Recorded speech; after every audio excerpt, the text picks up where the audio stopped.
Hello दोस्तों, welcome to Hindi with Priyanka channel. आज हम बात करने वाले हैं यूपी टीजीटी पीजीटी एग्जाम के बारे में, जो कि हमारी परीक्षा काफ़ी नज़दीक आ गई है और हमारे पास काफ़ी कमेंट आए थे कि हम इस एक महीने में अपनी तैयारी को कैसे सिलेबस को पूरा कंप्लीट करें। तो चलिए आज हम इसी पर बात करने वाले हैं और चैनल पे नहीं तो प्लीज़ चैनल को सब्सक्राइब करके रखिएगा ताकि आपको हमारी सारी वीडियो। और अगर आप कोचिंग लेना चाह रहे हैं तो बिल्कुल भी मत सोचिएगा, क्योंकि इस लास्ट टाइम में आपको कोई भी कोचिंग वाले आपका सिलेबस कंप्लीट नहीं करा सकते। आज हम आपको एक कोचिंग वाले की बात बताते हैं। कोचिंग वाले किस तरह से हमको बेवकूफ़ बनाते हैं। कहते हैं कि आप हमारा कोर्स ले लीजिए, हम प्रैक्टिस करवाएंगे, पूरा सिलेबस कंप्लीट कराएंगे, लास्ट में आपका रिवीजन कराएंगे, डाउट सेशन रखेंगे, लेकिन ऐसा कुछ भी नहीं करते। जब आपका सिलेबस तक नहीं कंप्लीट होता और परीक्षा डेट आ जाती है तो बोलते हैं कि हम प्रैक्टिस कराने वाले एक आपके लिए नया ग्रुप बना रहे हैं प्रैक्टिस के लिए, उसमें आप इतना पे करके आप प्रैक्टिस ग्रुप ज्वाइन कर लीजिए। ठीक है, तो आप कोर्स भी लेंगे, ऊपर से प्रैक्टिस के लिए भी आपसे पैसे लिए जाते हैं। ठीक है, तो आज हम इसी पर बात करने वाले कि आप कोचिंग मत ही लीजिए, क्योंकि इस लास्ट टाइम में आपका कोई नहीं कंप्लीट करा सकता। आपने जो भी आज तक नोट्स बना के रखे हैं उसको बस आप अपने नोट्स को पढ़िए, और हम एक बुक के बारे में बताने वाले हैं। आप उस बुक से आप चाहे तो उसको हम अभी बैक कैमरा करके दिखाते हैं कि किस तरह से इस बुक में सारी चीज़ें आपके पूरे सिलेबस, हिंदी साहित्य का जो भी सिलेबस हमारा टीजीटी पीजीटी में लगा है पूरा आपको इस बुक में मिलने वाला है। तो आप उस बुक से अपना कंप्लीट कर सकते हैं। एक महीने में आप हो सके इसको 2 से 3 बार पढ़ डालिए और अपने नोट्स को। ठीक है, इससे आपका काफ़ी हेल्प होगा। ठीक है, चलिए आपको बैक कैमरा करके उस बुक के बारे में अच्छे से दिखाते हैं। चलिए बैक कैमरा पर आ जाते हैं। पुस्तक का नाम है हिंदी भाषा और साहित्य के वस्तुनिष्ठ परिदृश्य, डॉक्टर पूरनचंद टंडन की पुस्तक है। प्रैक्टिस के लिए आप इसको सबसे बेस्ट पुस्तक मान सकते हैं, और मेरे कहने की वजह से मुझ पर विश्वास करके आप इस पुस्तक को एक बार लेकर देखिए और इसे आप लास्ट के 1 महीने पूरे प्रैक्टिस करके देखिए। आपका पूरा सिलेबस, जब आप इस पुस्तक को अभी हम आपको खोलकर पूरा दिखाते हैं कि किस तरह से दिया हुआ है, जिससे आपके पूरे सिलेबस के अंदर देखते हैं। यहाँ पर हमारा दिया गया पूर्व कथन, इसको भी पेज 1 आप पढ़ सकते हैं। इसमें भी इम्पोर्टेंट चीज़ें दी हुई हैं पुस्तक के बारे में किस तरह से है। ठीक है, अब देखिए फर्स्ट हमारा दिया है हिंदी भाषा और उसका विकास, जो कि हमारे सिलेबस में है। ठीक है, यहाँ से आप देख सकते हैं बहुत ही इम्पोर्टेंट क्वेश्चन जितने भी हैं परीक्षा में आ चुके हैं सभी दिए गए हैं। तो और देखते हैं अगला हमारा दूसरा टॉपिक है हिंदी साहित्य का आदिकाल। पहला था हिंदी भाषा और उसका विकास, हिंदी भाषा और उसका विकास। दूसरा है हिंदी साहित्य का आदिकाल। अब आपको यहाँ पर आदिकाल के जितने भी क्वेश्चन हैं सभी यहाँ पर आदिकाल के जितने भी इम्पोर्टेंट क्वेश्चन हैं आपको यहाँ पर मिलने वाले हैं। ठीक है, और चलते हैं अगले पर। यहाँ पर आपको आदिकाल के बारे में तथ्यात्मक जानकारी दी गई है।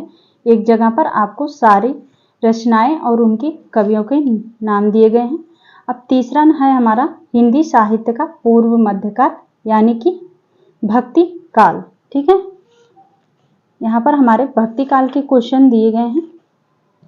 ये सारे इम्पोर्टेंट हैं और परीक्षा में पूछे जा चुके हैं। ठीक है, यहाँ पर देखिए अब हमारा जैसे आदिकाल के यहाँ पर दिए थे पीछे सभी रचना एक जगह पर, वैसे यहाँ पर भी देखिए पूर्व मध्यकाल का पूरा यहाँ पर प्रश्न दिए गए हैं, रचनाओं के नाम और कवियों के नाम। ठीक है, यहाँ पर हमारा पूर्व मध्यकाल कंप्लीट होता है।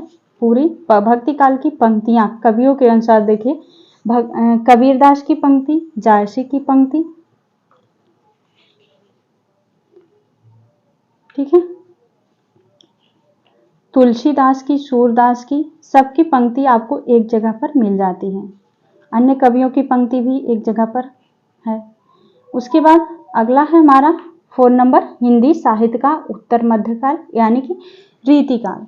आपको यहाँ पर सारे इस चैप्टर में आपको रीतिकाल के जितने भी क्वेश्चन हैं एक जगह पर मिल जाते हैं और जो कि परीक्षा में आ चुके हैं बार बार और बार बार यहाँ से पूछे जाते हैं। यूजीसी नेट में भी इस पुस्तक से पूछे गए क्वेश्चन हैं। ठीक है, तो यहाँ पर जब हमारा क्वेश्चन समाप्त होता है तो देखिए रीतिकाल के भी कवियों की पंक्तियाँ और रचना, देखिए तथ्यात्मक जानकारी रीतिकाल की, यहाँ पर आपको सारे कवियों की पंक्तियाँ एक जगह पर देखने को मिल जाती हैं। केशवदास, मतीराम, बिहारी लाल देवभूषण, घनानंद की पंक्ति, पद्माकर, सबकी पंक्ति जो कि परीक्षा में पूछी ही जाती है, इन लोगों की पंक्ति। ठीक है, और है देखते हैं इसके आगे हिंदी साहित्य का आधुनिक काल, ये भी इम्पोर्टेंट है हमारे चैप्टर में। ठीक है, यहाँ पर देखिए आधुनिक काल जितने भी भारतेंदु युग की रचनाएं सारी दी गई, फिर द्विवेदी युग आधुनिक काल के, फिर आपको यहाँ पर प्रयोगवाद, छायावाद सब दिए गए हैं। ठीक है, प्रगतिवाद, फिर नई कविता, समकालीन कविता। ठीक है, इस पुस्तक को आप जरूर से लीजिएगा। और एक बात कहना चाहूँगी, इस पे हमने टिक कर दिया है, चाहे जो भी हो, जब आपको जानकारी नहीं रहती तो ऐसे मैं भी जब मैं इसको ली तो तुरंत बस टिक करना शुरू कर दी, आपको ऐसा बिल्कुल नहीं करना है। ठीक है, और यहाँ पर देखिए आधुनिक काल की सारे कवियों के यहाँ पर रचनाएं एक जगह पर आपको देखने को मिल जाएगी। छायावाद युग की, द्विवेदी युग की। ठीक है, फिर यहाँ पर हमारा हिंदी साहित्य की गद्य विधाएं जो कि एक जगह पर मिल जाती हैं, इसकी तथ्यात्मक जानकारी यहाँ पर दी गई है। फिर आ जाता है हमारा हिंदी उपन्यास। देख रहे हैं कितनी, आपको देखकर पता चल जाएगा कि ये पुस्तक कितनी इम्पोर्टेंट है। कंकाल उपन्यास की कथा वस्तु क्या है, सामाजिक, सभी इसमें जो भी दिए गए हैं, कोई भी फालतू की चीज़ें नहीं है। ठीक है, हिंदी उपन्यास।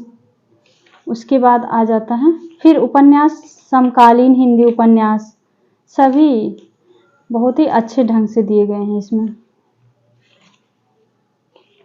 फिर देखिए यहाँ पर इसका जैसे ही समाप्त होता है फिर आपको यहाँ पर तथ्यात्मक जानकारी उपन्यास के बारे में दिया गया है।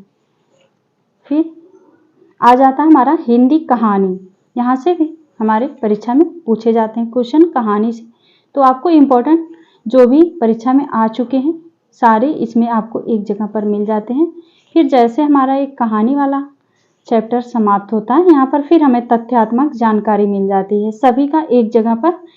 एक जितने भी कहानी हैं, जैसे प्रेमचंद की कहानियाँ जो महत्वपूर्ण हैं, एक जगह पर आपको मिल जाती है। पोष की रात, शतरंज के खिलाड़ी, नमक का दरोगा, पंच परमेश्वर, देखिए प्रेमचंद की पहली कहानी, देखिए कैसे करके इसमें दिया गया। मंत्र, बड़े घर की बेटी, कफन, गृहदाह, बड़े भाई साहब, ईदगाह, बूढ़ी काकी। ठीक है, यहाँ पर हमारा ये समाप्त होता है। फिर आ जाता है हिंदी नाटक। अब हिंदी नाटक से भी क्वेश्चन पूछा जाता है, तो फिर देखिए समकालीन नाटक दिया गया है। ठीक है, फिर यहाँ पर देखिए नाटक की तथ्यात्मक जानकारी दी गई है, यहाँ से आपको सारे नाटककार की नाटक एक जगह पर आप कंप्लीट कर सकते हैं। फिर निबंध आ गया हमारा 10वां नंबर, निबंध। निबंध आपका यहाँ पर कंप्लीट हो जाता है, इसका भी यहाँ पर तथ्यात्मक जानकारी दी गई है निबंध के बारे में। फिर हमारा हिंदी आलोचना जो कि काफ़ी इम्पोर्टेंट है और यहाँ से प्रश्न बनते हैं हिंदी आलोचना से। ठीक है,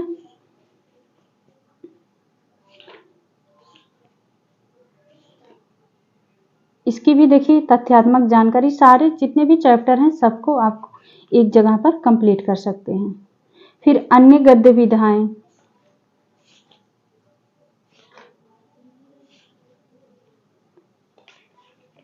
अन्य गद्य विधाएं जैसे आत्मकथा, जीवनी, सब कुछ एक जगह पर आपको मिल जाएगी। यहाँ रिपोर्टाज, रिपोर्टाज से भी क्वेश्चन बनता है।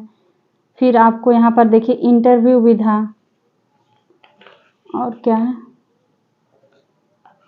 जब आप अपना सिलेबस उठाएंगे तो देखेंगे इसमें सब कुछ दिया गया, डायरी विधा, ठीक है। फिर यहाँ पर तथ्यात्मक जानकारी पूरे का रेखा चित्र जो है लगी हमारे परीक्षा में, वो भी सब आपको यहाँ पर मिल जाती है। और काव्य शास्त्र तथा अन्य अनुशासन, यहाँ से भी क्वेश्चन परीक्षा में पूछे जाते हैं, ठीक है। काव्य शास्त्र का बहुत ही अच्छे ढंग से इसमें दिया गया है, जो कि परीक्षा में यहाँ से बार बार काव्य शास्त्र का पूछा जाता है, चाहे वो यूजीसी नेट में भी पूछा गया है यहाँ से काव्य शास्त्र, ठीक है। तो इस पुस्तक को आप जरूर से लीजिएगा, मेरे ऊपर विश्वास करके लीजिए। पाश्चात्य काव्य शास्त्र।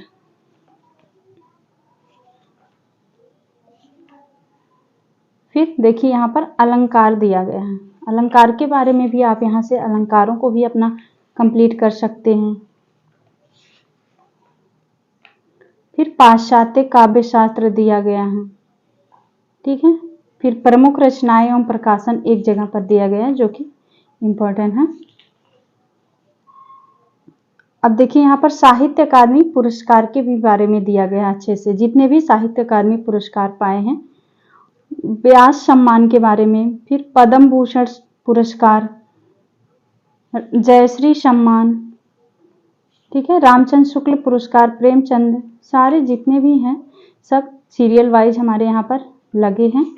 आप इस पुस्तक को ले लीजिए और यहाँ से अपना पूरा सिलेबस कंप्लीट कर सकते हैं बिना किसी का कोर्स लिए हुए। बस अपना नोट्स आप जो भी बना के रखे हैं नोट्स, उसको आप बार बार रिवीजन कीजिए और इस पुस्तक को लास्ट टाइम में पूरा कंप्लीट कर लीजिए, ठीक है। ये रही हमारी पुस्तक, उम्मीद है आपको अच्छा लगा होगा, ठीक है। जैसा कि आपने पुस्तक को देखा, ये वाली पुस्तक हमने डिटेल में आपको बता दी कि प्रैक्टिस के लिए कितनी इम्पोर्टेंट पुस्तक है। तो लास्ट टाइम में आप जो भी आपने नोट्स बना के रखा है उसको आप कंप्लीट रिवीजन जितनी बार हो सके करिए, और इस पुस्तक को आप कम से कम 3 बार रिवीजन करिए इस 1 महीने के अंदर, ठीक है। इससे आपका कंप्लीट हो सकता है। और आप कोर्स लेने के बारे में मत सोचिएगा आप लास्ट टाइम में। हाँ, अगर आपको आने वाली वैकेंसी जो है अभी आने वाली है उसको अगर आपको करना है तो आप उसके लिए ले सकते हैं, ठीक है, कोर्स। अगर आपको कुछ भी नहीं पता है तो आप ले सकते हैं, नहीं तो अगर आपको सिलेबस पता है तो आप मत लीजिएगा, आप अच्छे ढंग से कर सकते हैं। हमने पुस्तकों के बारे में भी बताया है कि आप 0 से शुरुआत कैसे कर सकते हैं, तो उसको आप जरूर से देखिएगा। हो सके तो हम वीडियो में लगा देते हैं पीछे, आप वहाँ से सारी पुस्तकों के बारे में देख सकते हैं। 6 से 7 पुस्तक हैं जिसे आप 0 से शुरुआत करके अपना बढ़िया तैयार कर सकते हैं। उम्मीद है आपको ये वीडियो अच्छी लगी होगी। अच्छी लगी हो तो प्लीज़ चैनल को सब्सक्राइब जरूर कर लीजिएगा, क्योंकि हम आपको जो भी वीडियो बताएंगे उसमें कोई भी हम यहाँ पर कोर्स बेचने नहीं आए कि अपने स्वार्थ के लिए आपको बता रहे हैं, ठीक है।